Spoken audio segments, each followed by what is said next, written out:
দিনে একবার হলেও এই একটি দোয়া একবার হলেও পড়বেন, পৃথিবীতে যত মানুষ আছে সেই মানুষের সমপরিমাণ সওয়াব আপনার পিতামাতার আমল নামে আল্লাহ তাআলা দান করে দেবে ইনশাআল্লাহ। আপনার পিতামাতার আমল নামে আল্লাহ রাব্বুল আলামিন সেই সওয়াব দান করে দিবে। দিনে একবার হলেও এই আমলটি আপনি করবেন। মা বাবা এই পরম আপনজন, মা বাবা যাদের নাই তারা বুঝে সেই কষ্টটা কি, যাদের মা বাবা নাই তারা ছাড়া পৃথিবীর কেউ এই কষ্ট বুঝবে না।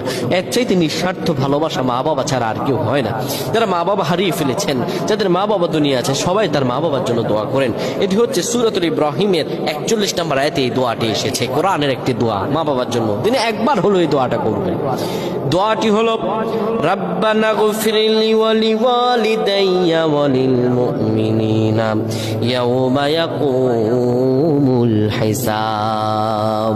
এই দোয়াটির অর্থ হলো, হে আমার রব, আমাকে, আমার পিতামাতা এবং সব মুমিনকে আপনি সেই দিন ক্ষমা করে দিবেন যেই দিন কায়েম করা হবে, যেদিন কিয়ামতের ময়দানে আল্লাহ দাঁড় করানো হবে।